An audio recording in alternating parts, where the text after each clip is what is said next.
교회 앞에 어떤 과일 가게가 있었습니다.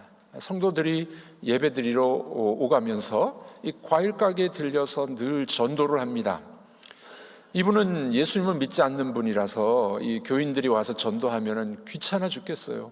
한 명도 아니고 계속 오니까. 근데 어떤 분은 이 가게에 와서 전도를 하기는 하는데 전도하고 난 다음에 가게에서 물건을 사주는 겁니다. 과일 가게에 제일 못생긴 과일, 흠집이 난 과일, 이런 거를 사가는 거예요. 그러니까 이 주인이 깜짝 놀란 거죠. 다른 사람들은 말로만 전도하고 가는데 이분은 과일을 사가도 흠집 난 것, 못난 것 사가니까 이제 마음에 감동을 먹었습니다. 물어봅니다. 선생님도 요 교회 다니시냐고. 맞다고. 그 다음 주일날 이 과일 가게 주인이 자기 발로 교회에 나왔습니다. 여러분, 섬김이라는 것은 이런 것 아닐까요? 내가 조금 손해를 보고 나에게 불이익이 있어도 다른 사람의 유익을 위해서 도와주는 것, 이게 섬김의 훈련이 아니겠습니까? 참된 섬김이란 자원하여 내가 손해보고 내가 바보가 되려고 할 때 진실한 실천이, 섬김이 드러나게 됩니다. 자, 여러분들, 이게 쉬운 일입니까? 손해보고 싶으십니까? 바보가 되고 싶으십니까? 그런 사람은 아무도 없어요. 그런데 주님은 우리에게 그렇게 살라고 말씀하고 있습니다. 참 어려운 말씀이죠. 내비게이터 선교회라고 있었죠. 예전에 우리 대학생들 내비게이터 선교회 말씀 훈련을 잘했습니다. 여기서 이제 훈련을 받은 한 청년이 있었습니다. 훈련을 끝나고 난 다음에 이제 하산하면서 선생님에게 물어봅니다. 선생님, 이 내비게이터 훈련에서 섬김의 훈련을 제가 잘 받았는데 섬김이란 구체적으로 어떻게 사는 겁니까? 종으로 사는 것은 어떻게 사는 겁니까? 선생님이 대답을 합니다. 지금은 잘 모르지. 교육을 받고 난 다음에 다 종이 되겠다고 이야기해. 그런데 섬김의 종은 사람들로부터 종 취급을 받았을 때 어떻게 반응하느냐에 따라 훈련이 됐다 안 됐다 알 수 있다네. 만약 화를 낸다면 섬김의 훈련이 안 되고 섬김의 종이 아니야. 기꺼이 당하겠다고 말할 수 있다면 섬김의 종이 된 거지. 여러분, 우리들은 예수님을 따라가는 예수님의 제자이고 또 섬김의 종이 되겠다고 여러분들은 다짐 안 했겠지만 목사들은 했거든요. 목사 안수 받을 때 섬김의 종이 되겠습니다. 주의 종이 되겠습니다. 그런데 섬김의 종, 주의 종이 언제 드러나느냐? 종 취급을 받았을 때 기꺼이 받아들이느냐 아니면 화를 내느냐, 거기에 따라서 섬김의 종인지 아닌지를 알 수 있다는 겁니다. 저도 좀 자신이 없네요. 이게 참 너무 어려운 이야기죠. 종 취급을 받아 내가 기꺼이 받아들일 수 있을까? 예수님은 우리에게 그렇게 말씀하고 있습니다. 섬김의 종이 되려면 우월의식에서 벗어나야 됩니다. 내가 당신보다 낫지, 내가 더 똑똑해, 우리 집이 더 나아, 이런 우월의식에서 벗어나야 진정한 섬김의 종이 될 수가 있지 않겠습니까? 이런 말이 있습니다. 십자가는 복종의 표이고, 지난주 우리 복종의 훈련 말씀드리셨죠? 십자가는 복종의 증표이고 수건은, 오늘 배우는 예수님 발을 씻어주시고 수건으로 닦아주셨죠. 수건은 섬김의 증표이다. 여러분들, 예수님은 이 두 가지를 다 보여주셨어요. 복종으로 십자가에 죽으셨고 섬김으로 제자들의 발을 닦아주셨습니다. 예수님은 그러므로 섬김과 복종의 대가이셨어요. 우리는 그 예수님을 따라가는 사람들이 아니겠습니까? 우리가 읽은 이 요한복음 13장은 그 앞에는 몇 장이 있습니까? 12장이죠. 12장까지, 1장에서 12장까지는 표적의 책이라고 그래요. 표적, 기적의 책, 기적. 예수님이 메시아로서, 하나님의 아들로서 기적을 막 행하셨어요. 12장까지는 표적, 기적의 책. 그 다음에 오늘 읽으신 13장부터 뒤 20장까지는 영광의 책. 영광은 어떤 영광이냐면 십자가를 지시고 때가 되셔서 십자가 지시고 돌아가시고 부활하게 돼서 하나님 앞에 영광을 돌리는 그 장면이 13장부터 나와요. 그 뒷부분을 영광의 책이라고 이야기합니다. 여러분, 이 영광은 우리 개념하고 좀 다르죠. 우리는 뭐 이렇게 높아져야 영광을 받는다고 생각하는데, 주님은 십자가 지는 것을 영광이라고 말씀합니다. 요한복음은 이렇게 두 부분으로 나눠져 있습니다. 오늘 우리가 읽으신 13장 1절은 바로 영광의 책이 시작되는 부분입니다. 아버지께로 돌아갈 때가 된 줄 아시고 예수님이 1절에 이렇게 말씀하십니다. 우리 한번 읽어보도록 하겠습니다. 6월절 전에 예수께서 자기가 세상을 떠나 아버지께로 돌아가실 때가 이룬 줄 아시고 세상에 있는 자기 사람들을 사랑하시되 끝까지 사랑하시니라. 네, 12장까지 기적의 책에서는 많은 군중들에게 기적을 보여주셨어요. 13장부터는 예수님이 특별히 관심을 갖고 있는 무리가 있습니다. 그것은 제자들, 선택된 무리들, 이 제자들에게 특별히 이제 교훈하시고 말씀하는 장면이 더 많이 나오게 됩니다. 자, 그러면 예수님이 오늘 본문에서 또 이 뒤에 이 뒷부분, 요한복음 뒷부분에서 제자들에게 말씀하시고자 하는 바가 무엇이었을까요? 어떤 말씀을 남기고 가기를 원하셨을까요? 그것은 바로 섬김과 사랑이라는 겁니다. 예수님이 몸소 행하셨던 섬김과 사랑의 모습을 제자들에게 이제 강조하고 떠나시는 장면이 이 뒷부분에 나오게 됩니다. 여러분, 그러므로 예수님은 그 제자들을 얼마나 사랑하셨고 얼마나 섬기셨는지, 그리고 우리들에게도 어떻게 사랑하고 어떻게 섬겨야 될지를 오늘 본문은 우리에게 잘 보여주고 있습니다. 여러분들은 예수님의 섬김과 사랑을 배우기를 원하십니까? 한 분만 아멘. 여러분들은 예수님의 섬김과 사랑을 배우기를 원하십니까? 네, 아멘 하면은요 그 말씀이 내 속에 쏙 들어와. 그러니까 아멘도 좀 잘하시면 좋겠습니다. 다시 한번, 예수님의 사랑과 섬김을 배우기를 원하십니까? 네, 그러면 한번 배워보겠습니다. 예수님이 어떻게 우리를 사랑하고 섬기셨는지. 첫 번째, 예수님의 진정한 섬김은 끝까지 사랑하신 섬김입니다. 끝까지. 자, 여러분들 1절 마지막 부분을 읽으셨는데 보면은 끝까지 사랑하시니라. 예수님이 이런 분이에요. 처음만 사랑하고 중간만 사랑하고 끝나는 게 아니라 끝까지. 그 사랑의 강도가 변한 것도 아니고 갈수록 더 사랑해서 십자가까지 지시는 사랑. 여러분, 이 끝까지라는 말은 몇 가지 의미가 담겨 있는데, 예수님의 지상생활의 끝까지, 그리고 죽기까지, 이게 끝입니다. 끝까지 사랑해요.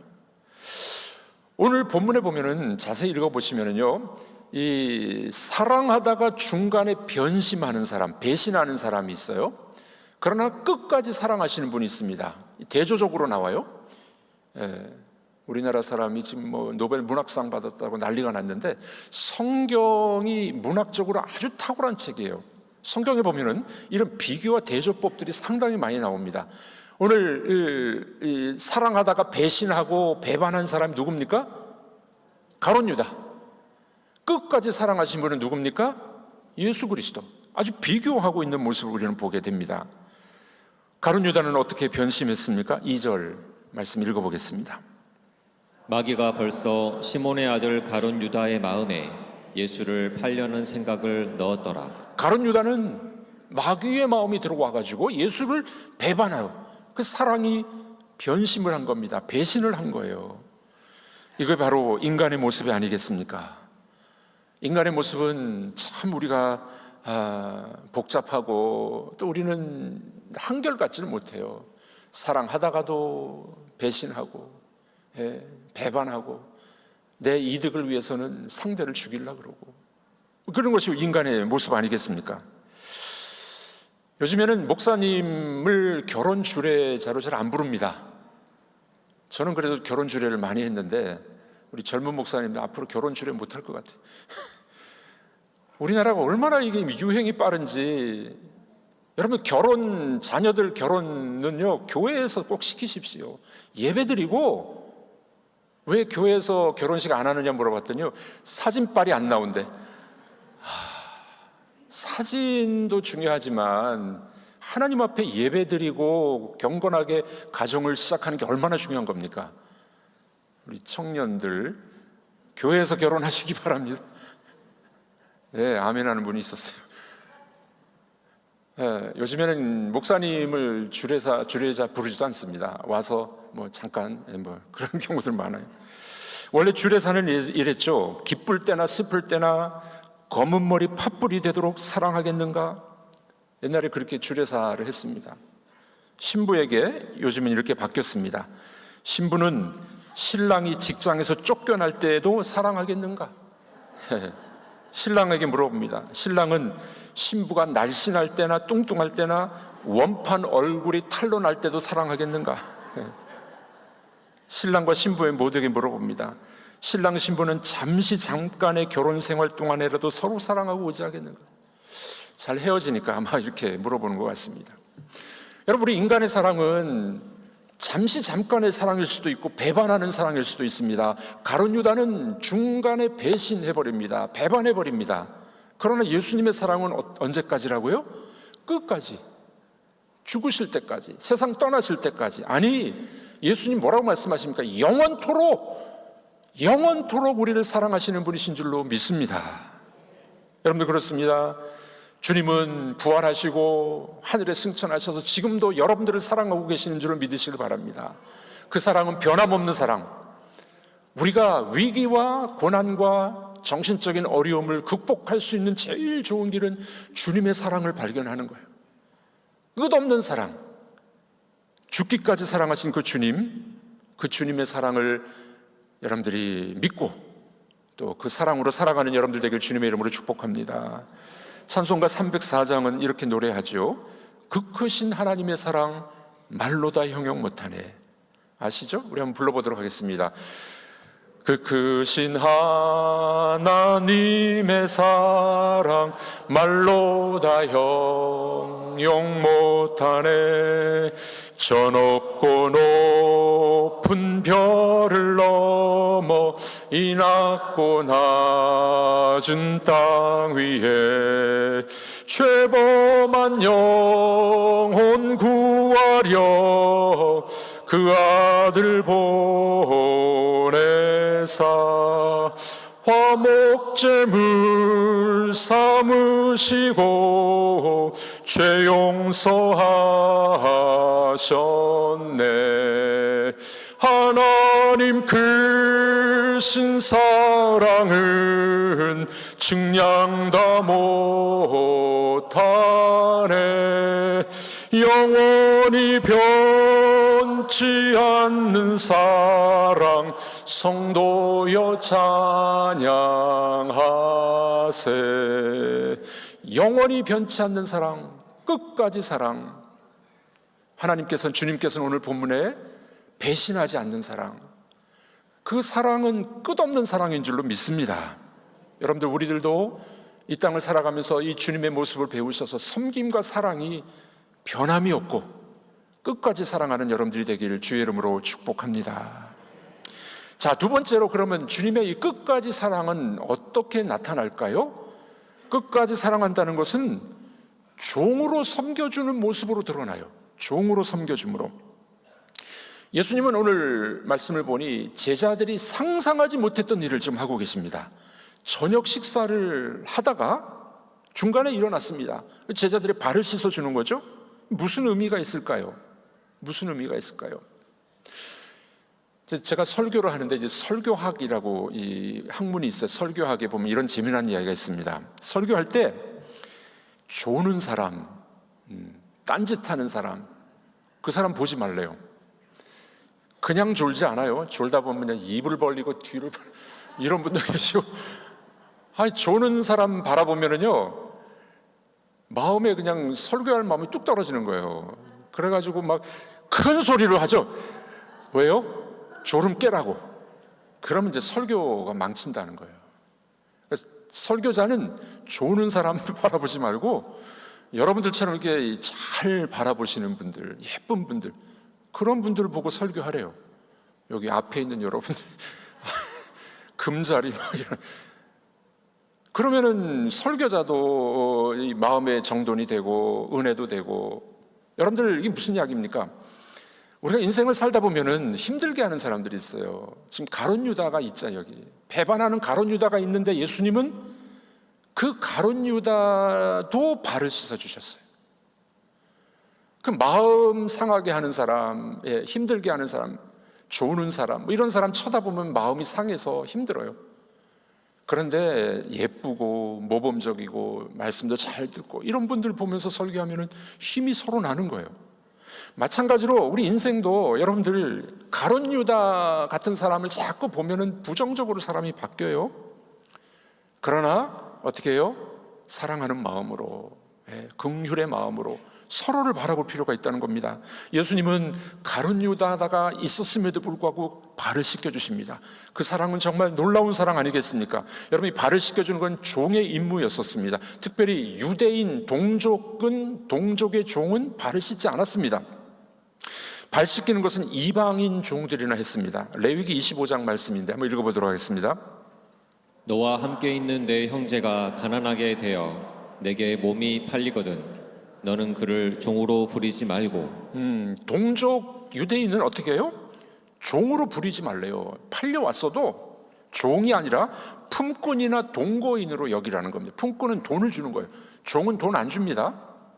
같은 민족은, 동족은 종으로 삼지 않았어요. 그 발을 씻어주는 사람은 이방인들 종들이 그렇게 했던 겁니다. 뿐만 아니라 종의 표식이 있었습니다. 종의 표식 중에 하나는 수건을 두르는 일이에요. 여러분들 창세기 21장에 보면은 아브라함의 종이었던 하갈 있죠. 하갈이 쫓겨나가는 사건이 있는데 이 부분을 해석한 미드라시라는 이 유대인의 책이 있어요. 미드라시에 보면은 하갈이 종이라는 표식을 하기 위해서 스카프를 맵니다. 그러니까 스카프나 수건을 둘렀다 하는 것은 종의 표식이에요. 종의 표식. 자, 이 배경 속에서 예수님은 지금 발을 씻어주시고 허리에 수건을 두르셨어요. 무슨 모습입니까? 그야말로 종이라는 거예요. 종. 예수님은 종의 모습을 보여주셨습니다. 4절과 5절 읽어보겠습니다. 저녁 잡수시던 자리에서 일어나 겉옷을 벗고 수건을 가져다가 허리에 두르시고 이에 대야에 물을 떠서 제자들의 발을 씻으시고 그 두르신 수건으로 닦기를 시작하여. 그렇죠. 발을 씻어주시고 허리에 수건을 동여매셨습니다. 그야말로 이방인 천한 종의 모습으로 예수님은 우리를 섬겨주시는 것을 보게 됩니다. 제자들이 얼마나 놀랐을까요? 베드로가 뭐라고 이야기합니까? 주여, 주님이 어떻게 내 발을 씻기십니까? 주인이신 분이 어떻게 이방 천한 종처럼 내 발을 씻기십니까? 왜 그랬을까요? 예수님이 몸소 발을 씻어주신 것은 드라마틱하게 보여주는 거예요. 이미지로 보여주는 겁니다. 사람들은 말하면 잘 못 알아듣거든요. 제가 이렇게 설교해도요, 끝나고 나면은 목사님 이 이야기 하셔서 딴 얘기 하시는 분이 계세요. 말로 하면 잘 못 알아들어요, 우리들이. 그래서 예수님이 드라마로 보여주시는 거예요. 드라마틱하게. 발을 씻어준다는 것은 죄를 씻어줌, 더러운 것을 씻어준, 죄를 씻어줌을 상징적으로 보여준 겁니다.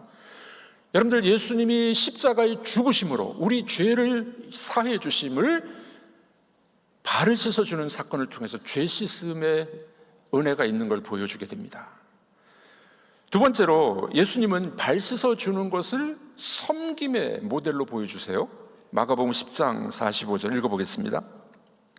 인자가 온 것은 섬김을 받으려 함이 아니라 도리어 섬기려 하고 자기 목숨을 많은 사람의 대속물로 주려 함이니라. 네, 예수님이 오신 것은 우리의 구원뿐만 아니라 섬김을 하시기 위해서 오셨다는 거예요. 여러분, 그러면 구원과 섬김은 동떨어진 게 아닙니다. 우리를 구원하신 건 주님의 우리의 너무나도 귀한 섬김이세요. 그래서 주님이 십자가에 죽으시면서 우리를 살려주시질 않았습니까? 여러분, 섬김의 핵심이 뭡니까? 섬김의 핵심은 내가 아니라 상대방을 유익하게 만들어주는 거예요. 여러분들 집에 가셔서 좀 아내를 좀 잘 섬겨주십시오. 집에 가셔서 남편을 좀 잘 섬겨주십시오. 힘들죠? 섬김이란 상대를 유익하게 만들어주는 게 섬김입니다. 예수님은 그래서 우리를 섬기시기 위해서 자신의 목숨을 대속물로 주시지 않았습니까? 그러니까 예수님의 오심의 목적은 바로 섬김이 있었습니다. 그는 우리의 구원을 위해서 목숨을 버리신 것뿐만 아니라 또 다른 섬김의 모범을 보여주셨습니다. 큰 섬김은 죽으심이었어요. 그러나 작은 섬김이 또 있습니다. 그게 뭡니까? 발을 씻어주시는 거예요. 제자들의 발을. 지극히 작은 자가 하는 일을 보여주시게 된 겁니다. 여러분들, 우리는 큰 것만 자꾸 바라보는데 작은 것의 소중함을 아십니까? 예수님은 큰 일을 하셨어요.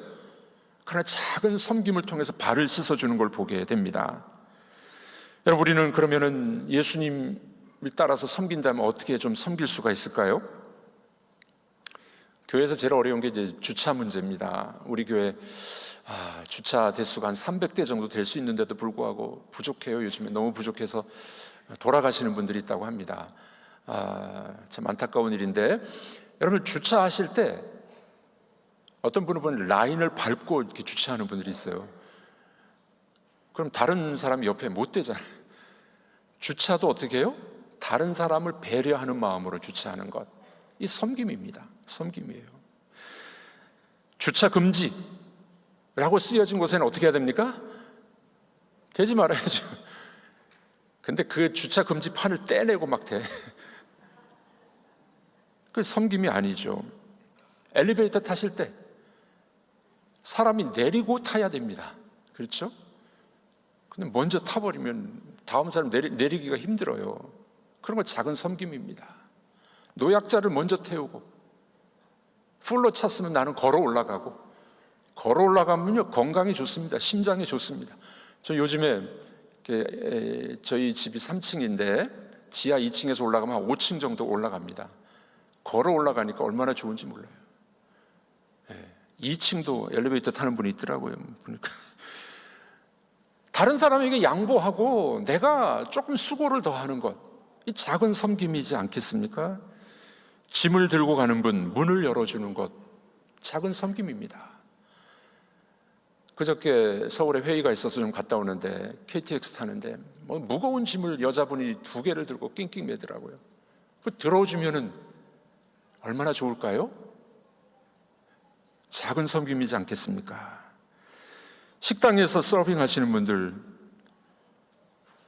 제가 우리 목사님들, 장로님들하고 식사를 같이, 우리 교회 말고요, 이제 뭐 회의 때문에 다른 데서 식사하면은 조금 민망한 때가 있어요. 어떤 때냐면은 우리 하는 이야기는 다 뭐 교회 이야기들 하잖아요. 목사 장로들이 모이니까. 그러다가 서빙하는 분한테 막 화를 내는 거. 왜 내 거 빨리 안 가져왔냐고. 내가 제일 먼저 주문했는데 왜 내 거 안 가져오냐고. 민망해 죽겠어요. 이건 도대체 뭐지? 차라리 서빙하시는 분에게 수고하신다고 말씀하고 팁을 좀 줘보면 어떨까요? 그분들이 다 볼 거예요. 다 볼 거예요. 교회 봉사에서도 남이 가장 꺼려하는 일, 화장실 청소, 쓰레기를 줍는 일, 사소한 섬김. 예수님은 큰 일을, 십자가를 지시는 일뿐만 아니라 제자들의 발을 씻기는 사소하고 천한 종이 하는 일도 하셨습니다. 요즘에 단톡방을 많이 쓰잖아요. 카톡 많이 씁니다. 단톡방이 불이 나죠. 동기들, 친구들, 교회 양육반, 가족 단톡방, 별별 동기 다 있습니다. 축하해야 될 일 또는 격려해야 될 일 올라옵니다. 다 축하한다, 위로한다, 너무 기뻐요. 하트 뿅뿅 보내는데 혹시 돈은 보내시나요? 혹시 선물이라도 좀 보내보셨습니까? 저는 저희들 동기 100몇 명이 들어온 단톡방에 문자는 그런 건 잘 안 올립니다. 말없이 자그마한 선물이라도 보내줍니다. 여러분들, 섬김은 큰 데서만 있지 않습니다. 예수님은 아주 작은 것, 정말 발에 때만도 못한 그런 흙먼지를 씻겨주시면서 예수님은 섬겨주셨습니다. 발 씻어주는 것은 죄 씻음을 의미하는 것뿐만 아니라 우리에게 모범을 보여주신 겁니다. 모델을 보여주셨어요.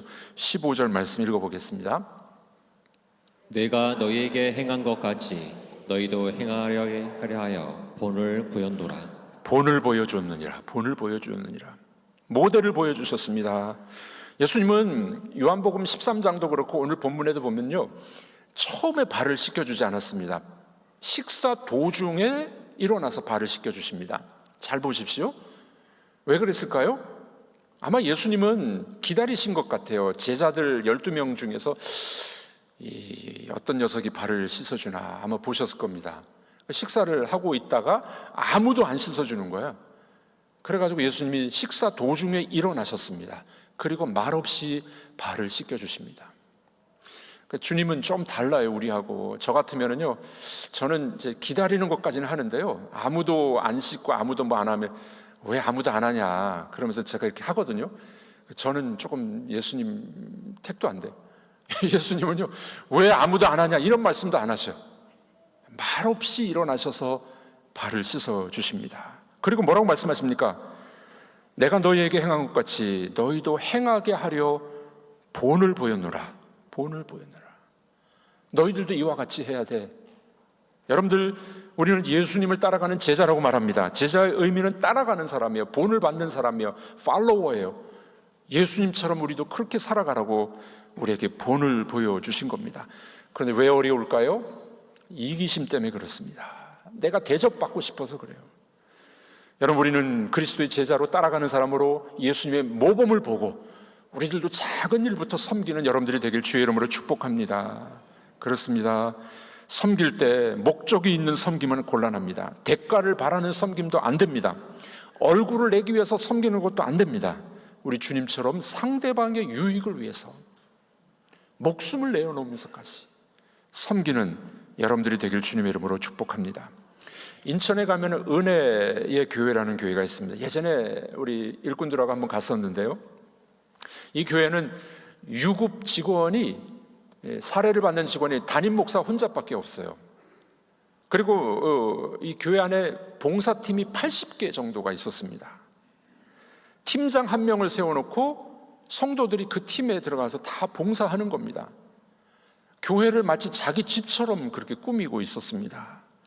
장로님들은 장로가 되면은요, 장로 피택 받고 장로가 안수될 때 일종 대형 면허를 다 따요. 왜냐면 버스 운전하라고. 집사님들은 교회 직원처럼 일하고 있었습니다. 대가 없는 봉사, 섬김, 얼마나 귀중한 이야기입니까? 우리는 교회 와서 대접을 받고 싶어해요. 목사가 되고 장로가 되면 일을 안 해. 예수님은 그렇게 안 하셨다는 거예요. 예수님. 브라더 로렌스라는 사람이 있습니다. 로렌스 형제라고 일명 부르는데 니콜라스 헤르만이라는 사람입니다. 이 사람은 이제 이 30년 전쟁 때, 유럽에서 그 30년 전쟁 때 나가서 다리 한쪽이 절개됩니다. 교육도 못 받은 사람이에요. 가정도 이루지 못했습니다. 그런데 이 사람이 나중에 수도원, 갈멜 수도원에 들어갑니다. 들어가서 식당에서 접시 닦기를 해요. 음식을 만드는 일을 합니다. 수도사들을 위해서 봉사하게 됩니다. 늘 기쁜 얼굴로 봉사하는 거예요. 이분이 나중에 이 교육도 못 받고 다리도 절고 그런 분이었는데 한 20년 후에는 그 수도원 원장이 됩니다. 한 번은 국왕 루이 12세가 수도원을 방문했습니다. 물어봅니다. 당신의 행복의 비결이 뭔가요? 이렇게 대답합니다. 행복의 비결은 섬기는 일입니다. 한마디를 딱 하게 됩니다. 여러분들, 우리는 누구를 섬겨야 될까요? 우리 작은 일부터 섬겼으면 좋겠습니다. 예수님은 큰 사역도 감당하셨지만 작은 발을 닦는 일도 하셨습니다. 우리들도 그렇게 사셔서 섬기는 우리 기쁨의 교회, 여러분들의 가정도 아내를 섬겨주고 남편을 섬겨주고 우리 자녀들을 위해서 섬겨주고 그런 귀한 여러분들이 되길 주님의 이름으로 축복합니다.